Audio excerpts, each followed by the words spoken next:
Good morning, good afternoon, good evening, no matter where in the world you might be. The result is exactly the same. The Arsenal win again, and we have a nut job in the house to help us dissect and decipher this one. Let's go, Gooners. Back at the top of the league. Woo.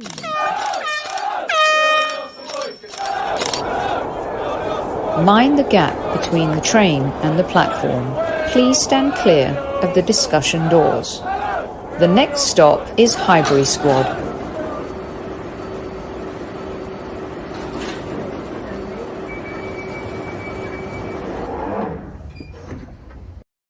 Good evening, boys and girls, no matter where in the world you might be. Welcome. There you go. There's your manager of the month who did not lose the following game after being named manager of the month. Well done, Mikel Arteta. Again, congratulations to you and your team.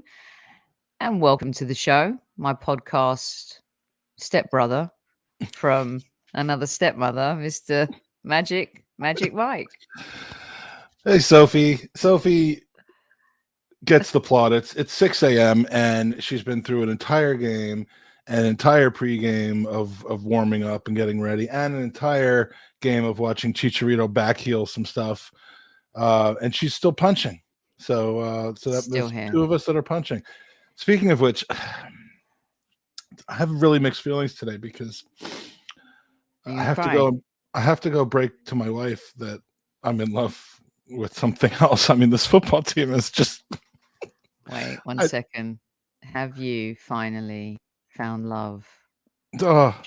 Look, I will speak today on this, probably for the next 2 hours, because if you follow my Twitter account, I'm having a bit of a renaissance here. Okay, so definitely do what Arnie says. Hit the likes for me and Magic. Winner, chicken dinner. By the way, I always lose my manners when Super Kev is not here. Salute you, squaddies, at ease, everyone at ease. For those of you who are listening live, thank you so much for joining us and making us part of your day. It's an ungodly hour here where I am in Southern California.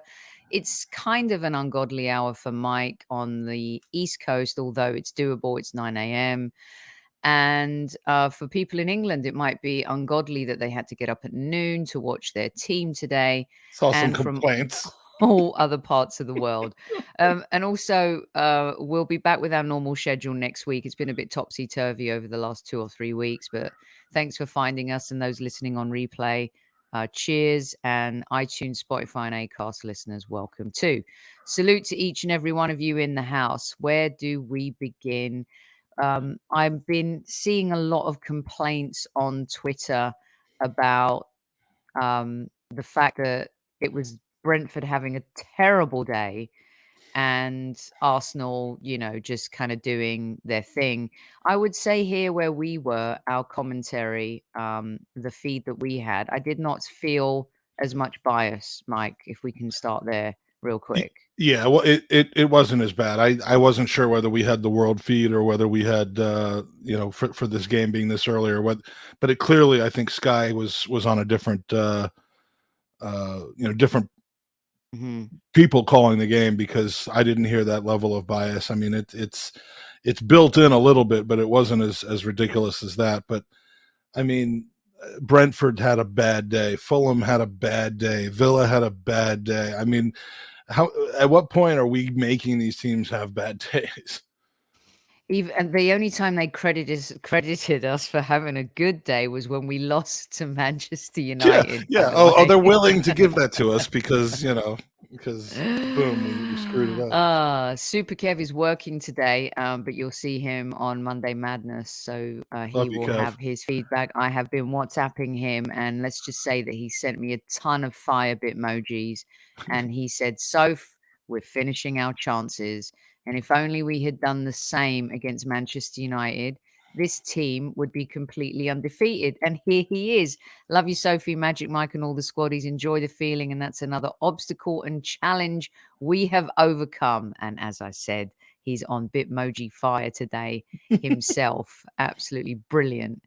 Thanks, Super Kev, for popping in and saying hi. You will hear Kev's thoughts, and I'm sure he'll be waxing lyrical. Amira, 9 p.m. in Singapore. sleeping well tonight. We love that. Sweet dreams to you. Magic, let's just get stuck into the team and talk about the game as we go when we do the player ratings. If you want to give like a brief summary, would you like to do that, Magic? Would you like to do a brief summary, or would you like to just get stuck in? I'll give a super brief summary. I mean, the injuries continue to be a bit of a concern. When you find out this morning that Odegaard is out, Zinchenko is out, it just kind of, here we go again is the feeling. But that's the whole thing about this team right now. And everything we said leading up to this game is this game will tell us whether we have grown both from a man management standpoint on Arteta's standpoint and the player's psyche and mentality from the year or two ago, because, all of these external things that have happened to us, and they're not just happening only to us, but missing out on games, having one game in 4 weeks, losing a game we should have won, and everything kind of seeming like it's falling apart according to certain people. Mm-hmm. This was the one opportunity for us before we head off to internationals and then come back for a one-off, which is the North London Derby, which has no rhyme or reason to it on a regular basis, to prove that we are still the team that everyone saw in those first 4 to 6 weeks. And damn it, we did it. I mean, we didn't look like we needed to get punched before we punch back, which has been a problem for us in the past. We let off on the front foot. We kept going. We kept driving. We started off a second half well, which has sometimes been our weakness. And we broke a new record tonight. I mean, we even got to the point where we could have a little cheeky 15-year-old come into the game and set a new Premier League record, which I'm sure we'll get to. We will get to that. And Fabregas no longer holds that record, and records are there to be broken. And I'm not sure he touched the ball when airy, but we'll. Leo Messo is starting the North London Derby, by the way. He's 11 now, so he's ready. Okay, so listen, here's the scoop real quick. In my eyes, this is the Premier League. There's 20 teams. You can only beat who's in front of you. People get promoted to the Premier League, they get credit for it. People enhance their teams, they get credit for it. People win the Premier League, they get credit for it. People finish perennially in fourth, they don't get credit for it unless you're Tottenham over the last 6 or 7 years. Arsenal are held by a different standard. They always have been. We know this. We talk about it a lot on our show about how we're the dartboard. And once again, there's going to be a section of people that are going to talk about how Brentford was so poor. But yet, this time last year, they were laughing and retweeting and memeing Ivan Toney's tweet, nice kickabout with the boys. Well, he got a nice kickabout with the boys today. I don't know how many times he touched the ball, but he and his teammates did not show up because a chant aimed at him. And a chant aimed at him right at the final whistle, which I thought was beautiful. It was great. We'll get to our away fans. So here's the scoop, Mike. We had 13 shots. They had 5. We had 7 on target. They had 2. Possession 64% to their 36. They had 315 passes. We had 584. Of those passes, the accuracy was 86% for us, 73% for them. 10 fouls each, 2 yellow cards for us, none for them. No red cards.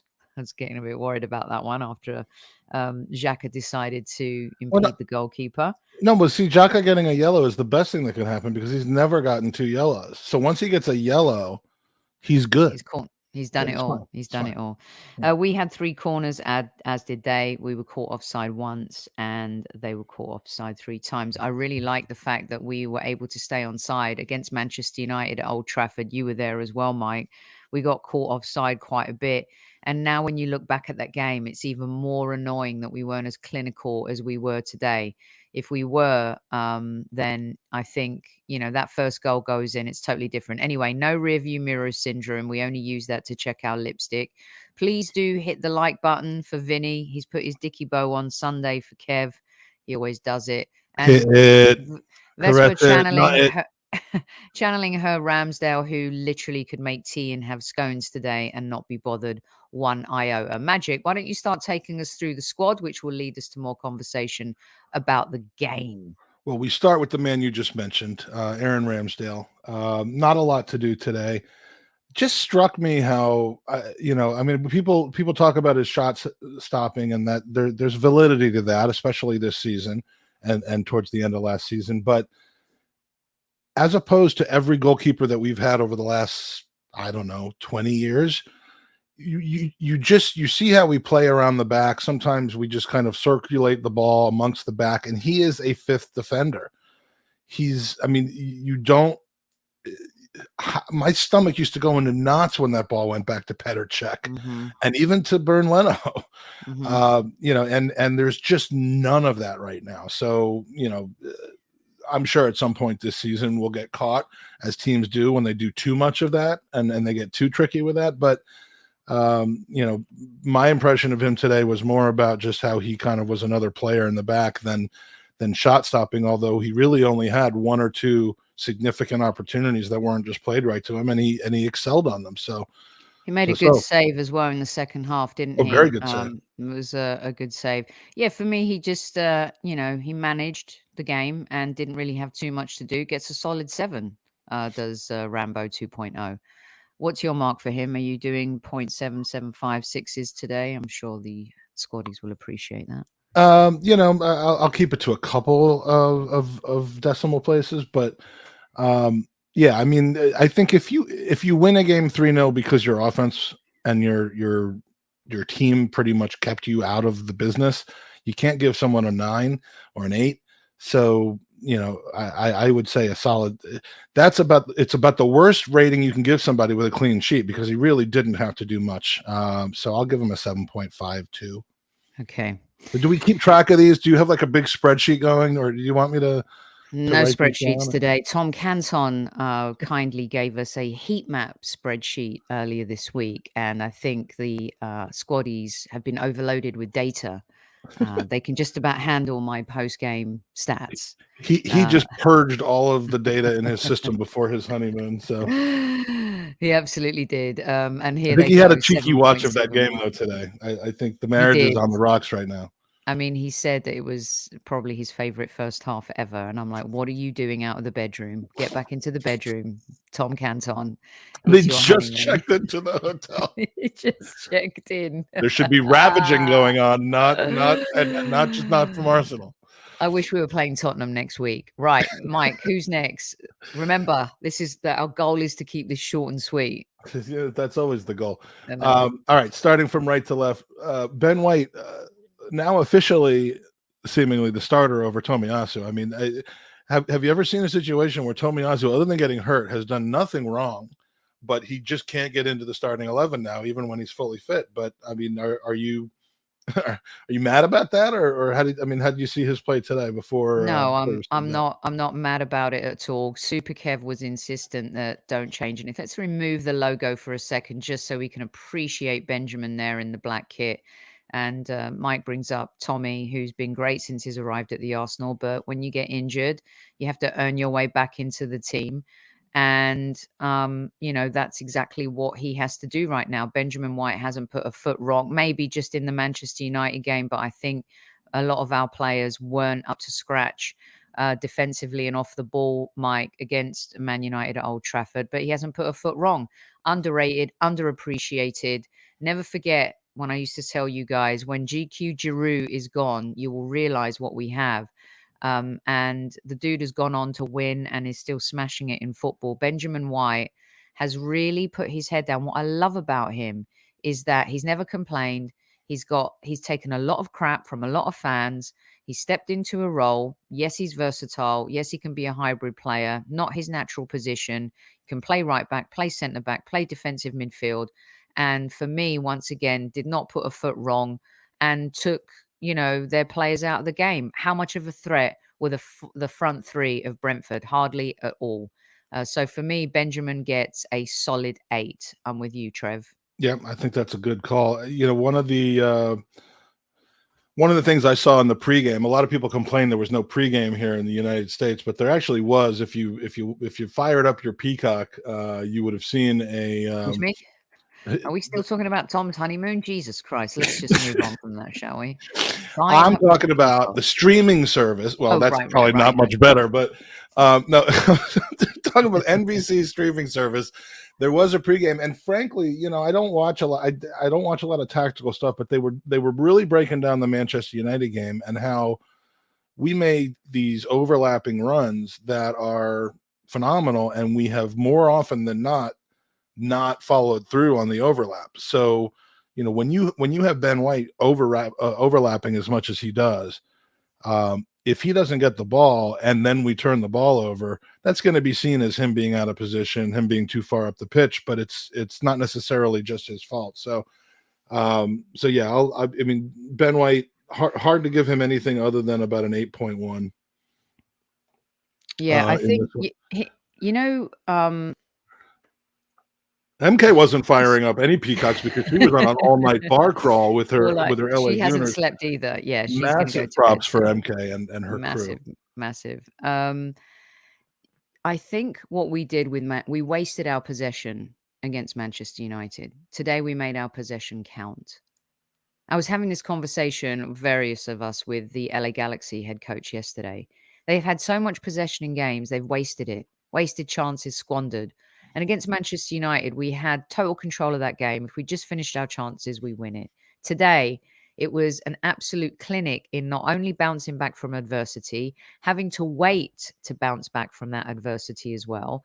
We've shown in games, we go a goal down, we can bounce back really quickly. We've done that this season. But to come back from a tough defeat against a team that's been lauded, resurgent, and their main striker being called up to the England squad and everyone saying is the best thing since sliced bread and the option for England up front now if Harry Kane's injured, it was an amazing result. And I think that, to wrap up Benjamin, I think he defines all of that. And I think that back line define the confidence and the ability to kind of have much better mental strength, Mike. We've been mentally impotent for years.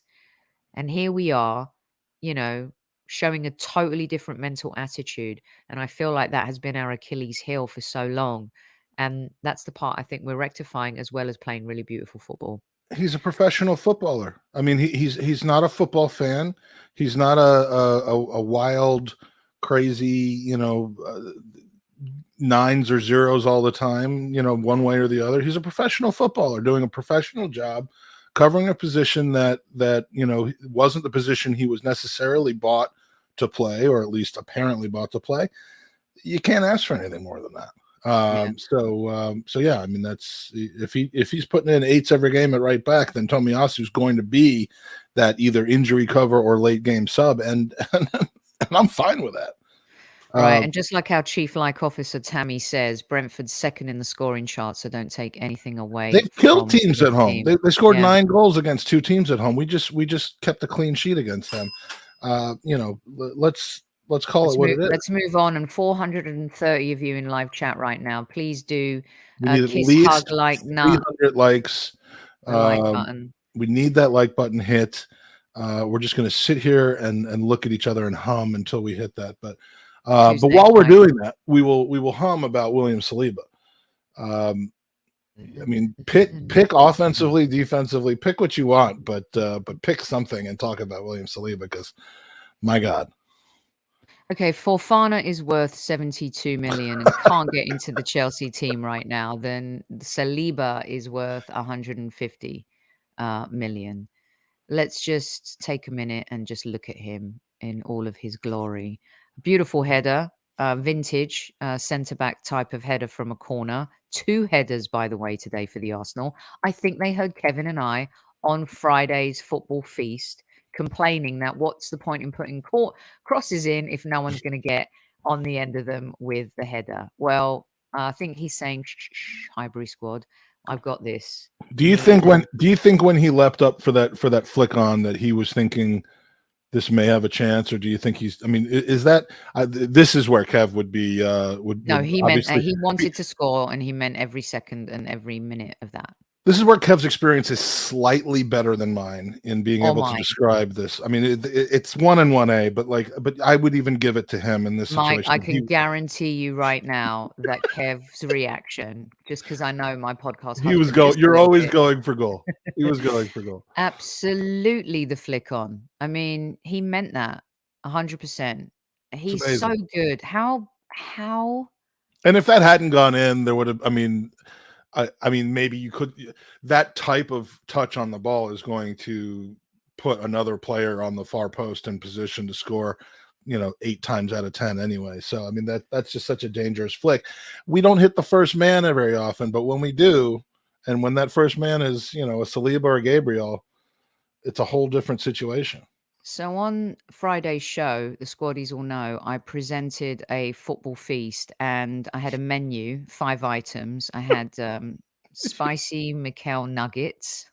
I had a side of Marquinhos mustard. I had white cake. And this is why you and Tom are the best podcasters. I mean, the preparation and work rate is unbelievable with this. The creativity. My favorite, and which sent Kev salivating on Saliba, was my Saliba 12-layer dip. And he's number 12, so I had 12. And I don't know why, Mike, but all of my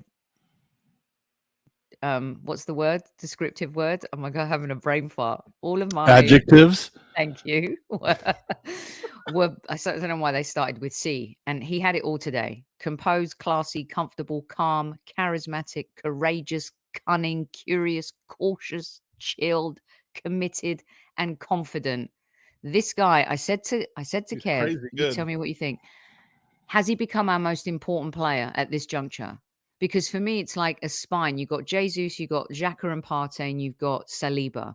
There's a spine. You know how we've lacked a spine over the years, and we've not had those components in full key because there's always been something missing. Gary Neville stole it from me. I said a couple months ago, he reminds me of a young Rio Ferdinand. He's got a little Maldini in him.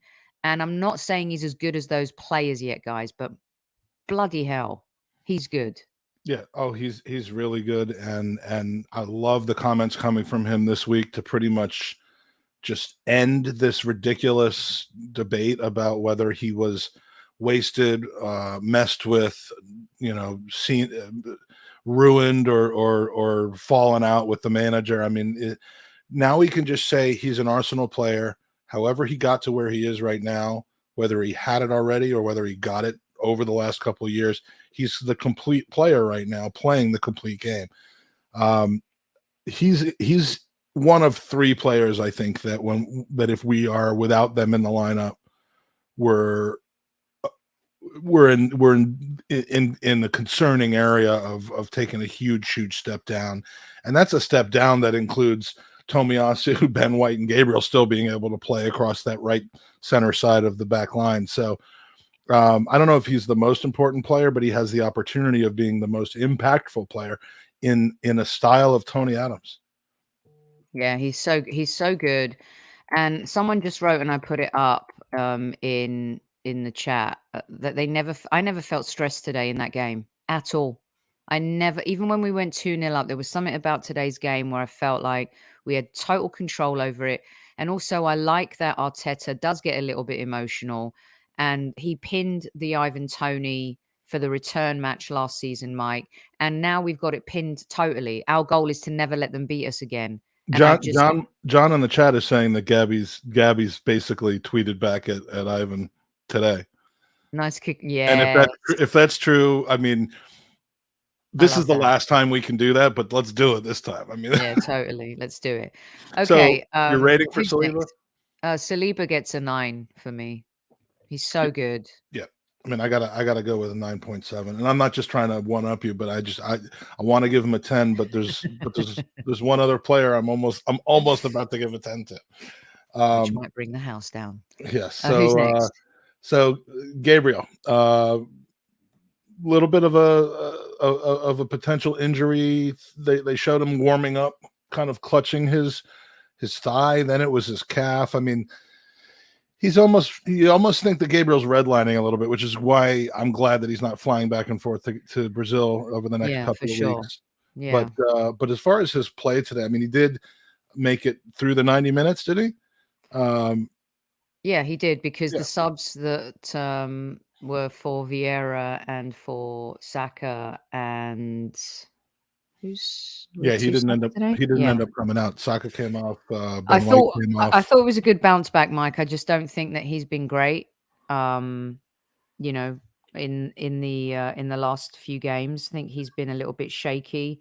But when you're playing, you know, against Saliba as well, I think that, you know, he's going to get some pick me up. I thought it was his best game probably this season, to be honest with you. I'll give him a solid 7. All right, yeah. I hate to keep going half a point higher than you, so I'm gonna say Gabriel was solid today, but in the spectrum of how the rest of the back line played, I'm gonna go with a 6.82. You know, and 6.82 happens to be considerably better than average. Let's not forget and start calling 7 average, because sometimes that seems to be in a win what people you know, start thinking is that 7 somehow average, and if you say someone was a 6, that's like some sort of a insult. This isn't one of your maths shows. Oh, okay, sorry. Yeah. Tierney, KT getting a start. One of the players I think that is most important, and that we do kind of, as much as I like and rate Tierney as a player, when Zinchenko's not in the lineup, I just think that it's a big step down because of how versatile he is and how much he protects and helps out the players in front of him. We didn't see that today. Maybe against a more potent team on the other side of the pitch, we would have seen that. But KT didn't really see much of him today. I didn't, you know, he was getting into positions. He was getting into attacking positions. But that wasn't really, I guess, where the Brentford attack was coming from. And so I'm almost kind of perplexed at what to give him, in which case I've got to kind of go for a 6 on KT. But what? did you see, did I completely miss that? Because I'm prone to missing something completely in a game when I'm excited about other things. Listen, this guy's had to overcome a little adversity and show he's got the mustard still. Zinchenko's coming guns blazing, firing on all cylinders. # time for Tierney. This is what we need at the Arsenal Football Club. But we're talking about just the performance in the game, though. Competition in every position, and he came in and he did his job. I thought that today his tracking back was some of the best I've seen in a while, because I think that's one of his weak spots. Thought he was complimentary on that side of the pitch with Martinelli. He made his runs when he needed to. He didn't really have to do too much. He managed the game perfectly. And I think that he gets an 8 for me, considering he's had to overcome injuries. He's had to step into the shadow of a now almost cult player hero in Zinchenko. He's learning the game in a different way from what we're hearing and listening, and what Kevin and I talked about in terms of Arteta working with him more in that inverted role. Should Zinchenko be injured, that we do have options. I love seeing players come in and work hard and play well when they've had to prove themselves after being like the number one guy. And for me, super professional today from Kieran Tierney. Exactly what you need in this squad. Half a fat lady, number 8. All right. Well, you know, and I wouldn't be doing my weak version of a substitution for KC if I didn't bring up that we're just talking about this game, and a lot of the reasons you're giving him an 8 seem to be overcoming adversity, all the things that got him to playing in this game, and the fact that he played well is being kind of enhanced by all those things, which is correct. Technically he came in and he delivered on those things. But you can give whatever number you want. Yeah, I mean, that's again, as I just said about Gabriel, 6 is above average for me. It's just not spectacular, and I tend to not notice things like tracking back because I've never tracked back in my life. If I rated him a 7 or an 8 right now, I'd be tracking back. for back. Well, this is a good point from Leroy too. Off the ball today was really good. Really good. All right, who's next? Thomas Partey. His return from injury. Just it's a different team when he's in the when he's in the 11. But today, did you notice any kind of special result from him? I mean, I'm not used to leading this. So hey, what did you think of Thomas Partey today, Sophie? Putting you to work because it's way too early for me. So That's listen, I thought that he came in and picked up where he left off. Is he the star midfielder this season? I don't think so. But together, are they a star pairing? 100%. Are they a best pairing? Yes. Did Sambi do a good job deputizing for him? Absolutely. I don't think we lost against Man United because of Sambi. I think that this is what we need in the squad, and he needs to stay fit. We're getting 8s here for him, 7.7s, 8s and 8s. I mean, there's a difference and a calmness in the midfield. And I think it helped Fabio Vieira tremendously today to be playing ahead of Thomas Partey. Because, I think it would have been maybe a different scenario for him making a full debut in the Premier League in this situation against a very good Brentford team who offer a lot in the midfield and going forward. So yeah, Thomas Partey for me, I'll agree with the rest of you. He gets he gets please don't bring this maths teacher back. that guy's been on me the entire time. He gets an 8. What about you? I'm going with a solid 7.5. I mean, he is good, and what you've said about him, about seeing players. The thing about Zinchenko is that I think he's made Xhaka so much better this season. Zinchenko has, however, and basically having Zinchenko behind him and Jesus in front of him, but no Zinchenko today. We're going to still get on to how Xhaka did even without him, but yeah, Thomas Partey.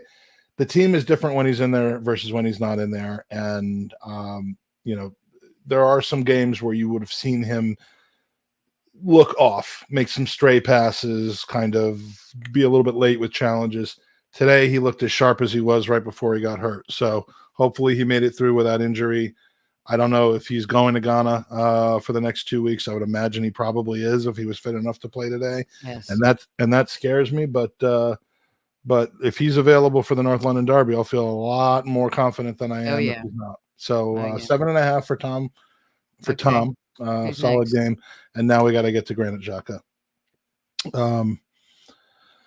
I've gone from being ambivalent about his play and very outspoken about his personality to maybe even a little bit on the happy side of ambivalent about his personality and just thrilled with his play. I mean, I always stayed out of the Xhaka is not good enough argument. I always got into and stuck into the Xhaka needs to go because of his attitude, because of his relationship with the fans, because of his recklessness, because of his whatever. And I'm kind of, it's all flipped around for me this season because the guy's playing out of his mind. And he's playing out of his mind because I think he's being given different responsibilities and having certain responsibilities removed from him, which is great. It's a sign of the good players around him. But I mean, I like this Granit Xhaka. I like this furthest man forward at times, Granit Xhaka. The only thing he did wrong in this game, and you could debate the yellow card or not. Some players get yellows for that, some don't. The only thing he did wrong in this game was not pull the trigger on that shot in the first few minutes, in my opinion. Otherwise, it was a masterclass from him.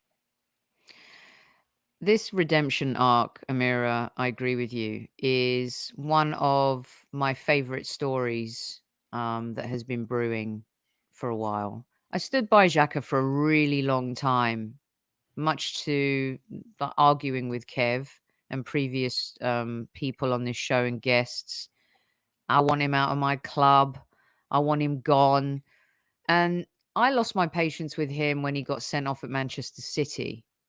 I thought that was so irresponsible at a time when we really needed leadership from adult players when we have such a young squad. And it was really hard to defend him. But the way he's playing last season, the way he played last season, and his advanced role this season, which, by the way, Arteta deserves credit for making these tweaks and changes, and a player that wanted out so badly, convinced to stay, which disappointed a lot of Arsenal fans. Look, he may not be the greatest player, but for us, he is the best option. And credit where it's due and deserved. He was the man of the match today. Everything ran through him. Look how it's not even an issue now, Mike, where he's wearing the captain's armband. Yeah, I saw love that. we're in this place. I saw that, and I was like, all right. And I swore I would never. I didn't want to see him on the pitch again, much less holding the captain's armband. And I'm okay with that. I reserve the right to change my mind. I reserve my right to change it again later on if need be. The same way Arteta critics can change their mind, you know. Well, and I mean, he's and there are some things. The funny thing is, he got a lot of credit for this when he scored the other week, and that was actually misdirected because that was at his family and not at the correct. Family. Yeah. However, I'm also keenly aware of some things behind the scenes that aren't as public that he and his team have done with regards to things involving people I know and friends and unfortunate circumstances that, you know, when you say, you know, something's the least a person can do, that's a hollow comment, because doing something to help a family in grief or to help acknowledge somebody who's a fan. I mean, he and his team are doing all the little things, and he's doing it quietly. And as long as he stops this, which is, you know, acknowledging the hate and fighting it, and just puts his head down. Since that's happened, though, hasn't it? It has been, and that's what's really, you know, that even more than the kind of throwing the armband down and the take, you know, the hand gestures.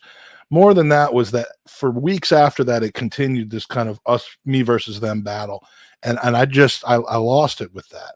But that has been a while. We've seen a new Granit Xhaka both on and off the pitch, and you know, he didn't owe it to anybody to kind of, you know, some might differ, but he didn't owe a redemption arc to anybody. He's his own man. He could have done what he wanted to do, but he has shown me that keeping him, extending him, playing him, and even giving them the captain armband when Odegaard is out has been rewarded with great play. And also, but when you look at 500 plus of you in live chat, 206 likes, you know what Kev's going to want? He's going to want at least half of that, and he's watching while he's waiting to do his show. So you got to get 50. Since people think I'm a math teacher, you got to get 53% like to viewer ratio. This is where we don't mind maths. Yeah. So yeah, okay. Let's listen. Xhaka for me, man of the match, and long may this continue. Mike, you know, he's doing well. He's playing well. He's an Arsenal player. He's wearing the Arsenal shirt. It's not being tossed right now. There's less toxicity at the club. Less, you know, for I think players like him to have to worry about. Imagine playing in some of the midfields that he's played in.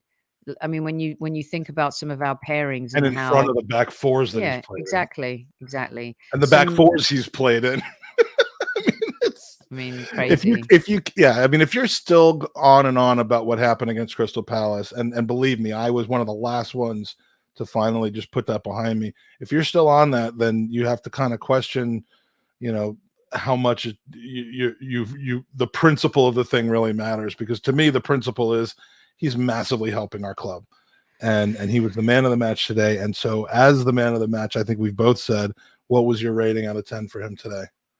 He gets a 9.5 today, and as V-Dub says, let the grudges go. He's an asset and class for us, plays with his heart and soul. Wow. And I'm going to match you with the 9.5. It was a great performance. Pablo Vieira Got to hear his song today. Got a full 90 minutes. Well, it didn't get What the a full goal.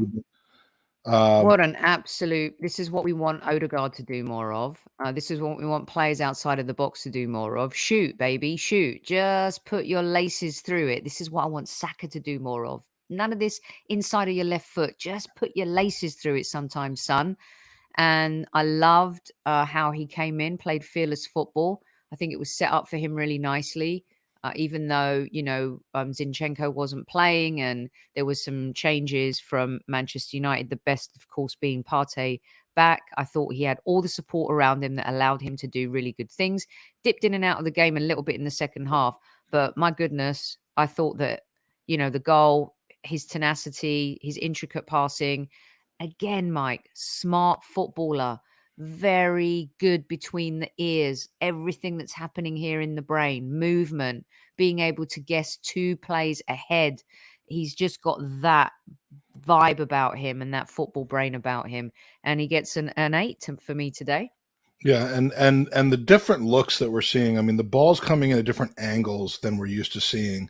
Sometimes it comes off, sometimes it doesn't. I mean, there was a pass in the first half that he made to Gabi Jesus, and Jesus may have thought he had time to kind of let it get in front of him, whereas he probably should have come back for it a little bit. But just the angle and the vision to see that pass is something that we haven't had for in years past. So I'm thrilled that he's come back from this strange injury that kept us from seeing him at all this summer, and is just showing the quality that we all kind of hoped that he had and that the club knew that he had when they signed him. And I mean, he's just going to be such a wild card because when we're fully fit, he's not starting a game, but he can really play at any area from right wing all the way to coming in for Odegaard. Or, imagine when Smith Rowe gets healthy, which apparently will happen when he's 26 years old. Yeah, I think players like Vieira are,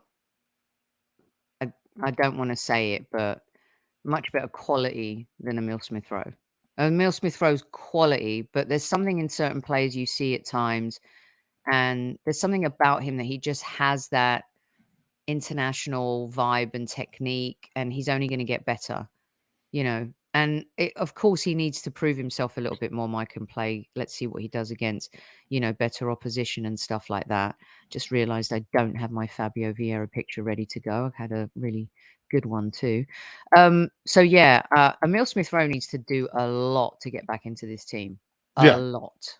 And not just because of his injury, but I still think Emile Smith Rowe has unbelievable upside, but it does seem to be hindered by this groin issue. And I'm not capable of achieving all I'm capable of when I have a groin issue, so I kind of get it. But TMI, I'm going to give right. I'm going to give Vieira a 7.6, and with that we move on to Gabriel Martinelli. He was on it today from a like work rate standpoint, and who knew that him and Pablo Vieira were so close? I mean, those guys, I think they're having a cuddle back in the hotel right now. They're just hugging the whole time, and after Vieira's goal, they had the little celebration. I mean, they're cute. I like it. What I like is the team spirit and the camaraderie, and the fact that these guys want to play for each other, and there's a mutual respect and a love for playing for the club, and that is a massive difference with players like this. Even the adversity that this guy's had to overcome. These two coming into the, Xhaka being there and being a leader for so long at the club, whether people like it or not. Jesus and what he's brought to the table as well. Even this guy is not playing today, but the fact that Fabio Vieira can come in and deputize for him, Benjamin White overcoming all of his adversity. I mean, it's really totally different. It's a DNA and profile that is night and day to what we have known. So Pablo Martinelli, what do you give to? Apparently, I called Pablo Martinelli. Vieira, I just Pablo let you write. Vieira. Yeah. So what do you think of Pablo Martinelli? I think Pablo. I think Mike wants a hug. Yeah, he gets an 8 for me. I think what he does off the ball is incredible. he's one of our best off the ball players, and he's improved off the ball since Jesus has been there. Because if Jesus, a multiple Premier League winner and winner of other trophies as well, hustles the way he does, everyone else is going to do the same, and it's infectious. So, yeah, an 8. Do you think that there was a phone call made to the Brazil headquarters in advance of this international break from a certain Pablo Gaspar, saying, do us a favor and we'll make it out as this shock exclusion, but just leave those 3 guys out for these needless, meaningless games. Because I don't see how based on talent, witchery that you talk of, this witchery that you I don't know how based on talent they're not selected for the team, but I'm really, really thankful that they're not making that round trip. Kev's impression was that the manager knows what they deliver and he wants to see some different looks. Is it a good look this close to the World Cup? I don't think so. But I think they must be will given be in the some squad sort of and safe, yeah.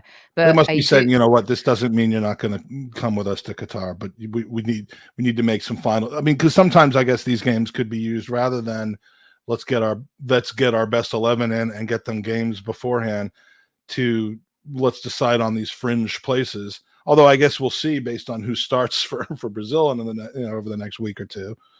If that's the case. Well, it's good that Richarlison has gone, and this is why Norway and Egypt not making it is going to benefit City with Haaland and Salah. The World Cup can create some really tricky situations for clubs with injuries and fatigue. But yeah, I mean, if they do has that type of pull, I like it. I like it a lot. Maybe he's firing up the barbecue for them as we speak, Mike. Yep, making barbecue deals like TJR says. Martinelli, I'm going to give an 8.25. I just can't get enough of his work rate. The guy runs and runs, and he's brilliant. It's amazing. Bukayo Saka. Okay, so I have been critical of Bukayo because I want him to score more and I want him to put his laces through the ball. And I think he would benefit from working with a shooting coach because the rest of his game has been amazing. What he has done silently behind the scenes as the Jesuses and the Martinellis and some other players take the limelight, Mr. Bukayo Saka here has quietly gone about his business, and it may seem to Arsenal fans that he's not performing as well. And I don't think he's had his best games this season, but he's had 2 or 3 games where what he provides to the team still matters and is really important, Mike. And he, again, another assist for him. I just think he keeps growing, and he's growing more in a mature, different way with playing with Jesus and Martinelli up front, having the protection of Partey and Xhaka.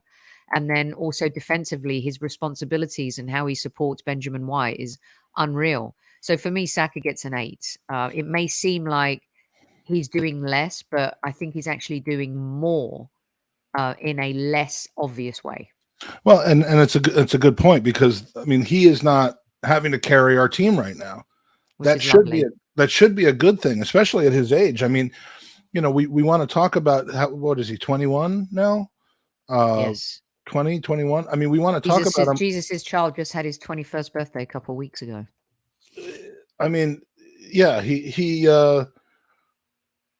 shouldn't be leading Arsenal Football Club. He shouldn't be the one guy who's constantly expected to have 9s and to score the goals and to, and to be that person.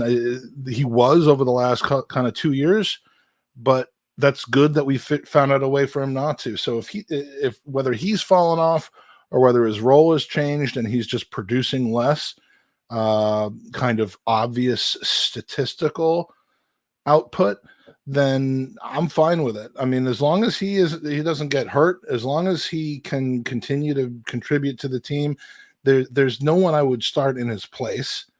And a game like today, he was more than fine. 7.5. I'm not going 8, but 7.5 for Saka.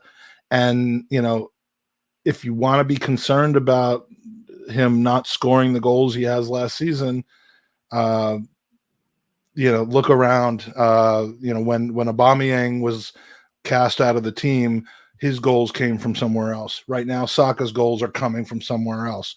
But it's not because he's no good. It's because he's part of a team with more superstars now. So I'll take it.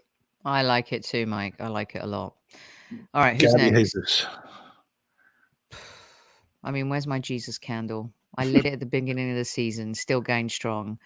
What is there left to say about this guy? By the way, I love this picture that Gunnerballs Jason. Ooh, I like that. And you know what? I love this. My 3 Gs right here. And I love this one where he's showing him all the legends on the wall. You know what I mean? And I love how he's come in and he's totally built a group of disciples who are following him to the end of the infectious earth, where he performs and plays at a level that is just exactly what the Arsenal have been missing. I love the Vinicius Junior the celebration as well. He scored with his head, and he's not, a tall guy. He had 3 defenders around him. Brilliant for me. Gets a 9. He paints pictures on the field that are beautiful to watch, and what he does off the ball is incredible. And I think it's got the rest of the team working just as hard, Mike. Jesus, take the wheel, take it from my hands, because I can't do this on my own. Are those the words? I don't know that song. It's Carrie Underwood. Yeah, well, I know the song, but I don't. Yeah, yeah. I mean, since he came into this squad and started his first game over the summer, you've seen everybody around him get better. You've seen, I mean, Xhaka's pass today was sublime, but it was also led by Jesus's movement to get into that position. There's chemistry there already, and it's only been 2 months. And Jesus goes near post versus far post. That pass could be completely off base, and so yeah. I mean, Gabby Jesus. It's not an easy header to put away either when that ball's just lofted up like that to get that much power. And got to get his neck muscles right into it. I mean, the only thing you could say about Jesus is maybe we bought the wrong striker, because Haaland's got like 11 Premier League goals and Jesus has only got like 5 or 6. But I think we made the wrong choice between those two. By the way, that's called sarcasm, listeners, just in case you're wondering about Mike right there. But you guys know him already. I mean, he's a masterful. I don't know what else to say. It's great to see him back on the score sheet today after a game off of scoring, and you got to give him a 9. Yeah, balls to the wall. Absolutely brilliant. I thought, does that not warrant the bell, Mike? Balls to the wall? No. I'll give it to you, but I'm not feeling completely. Not feeling. Yeah. All right. Well, it didn't go Pete Tong today, so it's all good. There you go. Okay, who's next? I'm going to give you, before the subs, I'm going to give you Mikel. Let's do all the subs together. Well, and then we'll do Mikel. All right. Well, let's do all the subs together, but I'm gonna go dark for about 45 seconds, and while you go dark, I'll talk about. While you talk about the subs came on, held their own, did a decent job. It was amazing to see a 15-year-old come on to the pitch and play for the Arsenal. That is crazy, absolutely crazy. What a moment for Waneri. Magical. Cesc Fabregas loses that title. Congratulations to him, his family. I mean, this is what dreams are made of. And, just to come on for the few minutes, wonderful for him. And hopefully he'll have many more of those moments again. When I was 15 years old, I think I was still pretending to play for Arsenal ladies, as they were called back there in my backyard, taking free kicks. My cousin George pretending to be, Bob Wilson in goal. It's incredible, the maturity level to be 15 and come on and play for Arsenal Football Club. Yes, it was just 4 minutes and he touched the ball, I think, once. But in order for him, exactly this. Kisakai, a 15-year-old must be a serious talent to be on the bench. It's insane. So I Did you think think that's he the was going to do story of that? the subs. Do you? Yeah, I thought being 3-0 up, give the kid the record and the shot. Why not? You know? For some reason, I just didn't. I just didn't think that Arteta was going to do it. He doesn't seem. I'm not saying it was a stunt, but he just doesn't seem like the type to do that just to do it. And I was thrilled that he did. I mean, I think it was the right moment and the right time. And by the way, I think I might be old enough to be his grandmother, and you might be old enough to be his grandfather. He's 15. Let's say his mum had him. Well, I was going to say she's 30, but that would be terrible. Jesus Christ. See, this is why I don't do maths. I'm not allowed to do maths on the just show. because he's 15 like, doesn't ever. mean that his mom gave birth to him when she was 15. Okay, let's move on. All the subs get a 7. Well done for putting the shirt on. Yes, good job. Get to the manager, shall we? Somewhere I tweeted out somewhere a 75-year-old Freddie Adu is smiling because that was funny. Yeah. I mean, Freddie Adu was supposedly 14 when he started playing for DC United, and I was going to those games, and dude was not 14. I'm sorry. But anyway. Look, I don't do. This is why when we have financial shows, Mike comes on and does them for me. That's it. Our next financial show will be talking about teenage pregnancy. All right. So yeah, I mean, the sub 7 is pretty good. I think the only game that we could really point out too much about the subs was in a negative light against Manchester United, but we're not going to look back. We're going to look forward.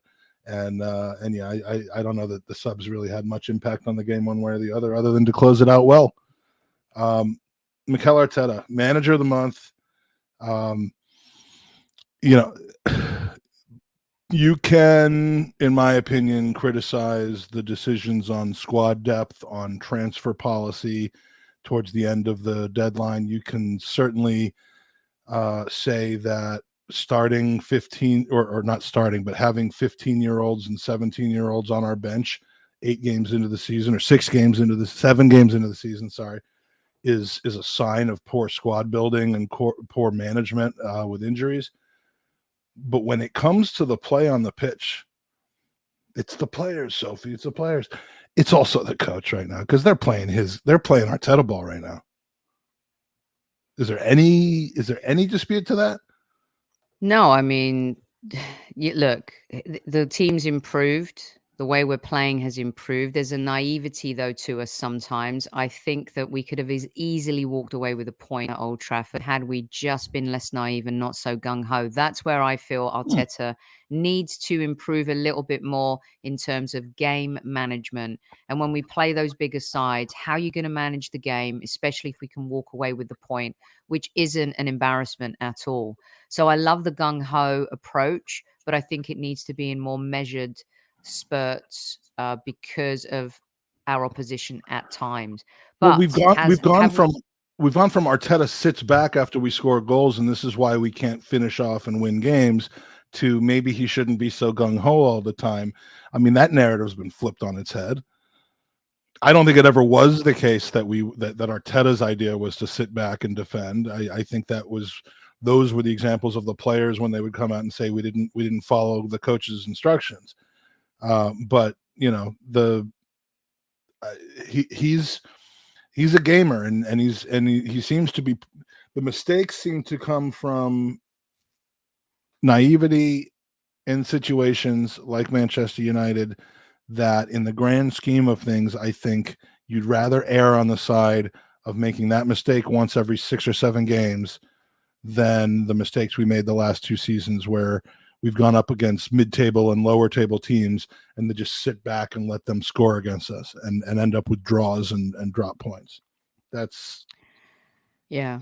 But I mean, look, we're top of the league. The Man United game is just going to be hopefully one of those that we don't look back on and kick ourselves in the shin or the bollocks, and kind of have. As long as we don't lose again for the rest, as long as we don't lose or drop points for the rest of the season, then we won't worry about the Man United game. I would love it if we were playing Tottenham this coming weekend. You know, I really would. Always But play them anyway, we'll coming be out of the ready for them. international break. We always Yeah. play them coming out of the international break. So, But it's a home game, and I fancy us at home, Mike, and we'll yeah, have plenty of time to talk about that. Okay, so brilliant play your, ratings and your post number for game. Arteta? My number for Arteta is a 9. I, got to give credit where credit is due. Had the team set up well in a time where the week kind of presented itself some unexpected schedule changes. Footballers are creatures of habit. They love to know what they're doing every day, where they're going. They've got their set schedules.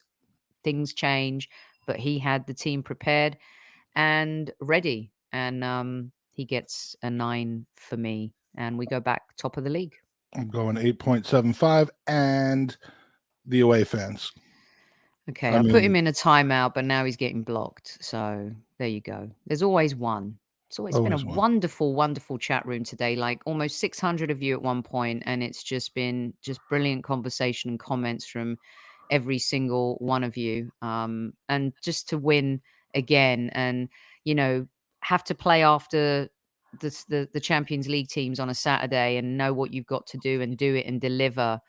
You know, it's just been great. Absolutely brilliant. I did block him, by the way, guys. Don't worry about that. Mike, are you doing a show next? We are. We're going to do an open mic show. It's been gone for a few weeks while I've been over in the homeland, but we are going live probably 5 or 10 minutes after we close off here, which is imminent. So if you want to check it out, go to the Gooners podcast. Go to Gooner subscribe if you want to go to the page and watch it. Or go to gooneropenmic.com to join the show. And this is a show where if you're not going back to sleep or if you're still awake, MK, love to have you with the toothpicks holding your eyes open and stuff. But you can get in, you can get stuck in, you can give us your thoughts on the game. You can talk about anything that you want. Don't even have to be football related if you don't want. So we're doing that within a few minutes after we stop here. So everybody come over, watch, and join. It will. Jeez. These are the mornings where I have to avoid going to like Burger King, not Burger King, McDonald's for breakfast. Oh, I almost ordered that at 4:00 on DoorDash because I went without it, but yeah. You just want that comfort. You want that comfort food, but instead I've gone for the Corona. So. Well, I have to go find myself one of those. Right. Thanks so much for joining us, everybody. You've been brilliant. Absolutely fantastic. Sam Richards, don't be a hater. It's a really horrible thing in life. Go away and enjoy watching the club that you support. We do love getting opposition fans on here, and we've got some fantastic ones who interact with our audience and have a really, really good time. It is 7 a.m. here now. I'm going to stay up, watch some more football, listen to Mike's show. Please go over to the Gooners podcast on YouTube and follow them, give them a like. They're a fantastic bunch of geezers who say absolutely inappropriate things at the best times, and you'll love it. We'll be back tomorrow live for Monday Madness. Super Kev will be back. You'll hear about his thoughts on the match. Congratulations to the Arsenal. Well done. 3 brilliant points away from home. 3 goals. Absolute magic. Top and of the league. Don't forget to go to our friends Zenith Coins. Visit zenithcoins.com. Use HS20 as the code. Get 20% off. Brilliant gift for all of your beloved Arsenal fans. And they are the official licensed partner of our wonderful club as well. Until tomorrow night, go watch Mike, and I'll see you soon. Take care no matter where in the world you might be. At ease, squaddies. Say it, Mike. Squaddies, at ease. Very good.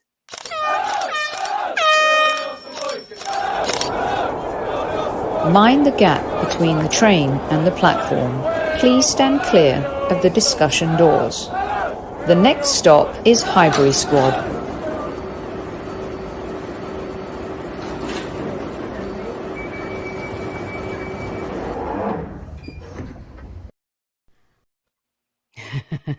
The Highbury Squad is powered by Zenith Coins. Support the future, treasure the past. Official licence partner of the Arsenal Football Club. Follow @Zenith Coins across all social platforms.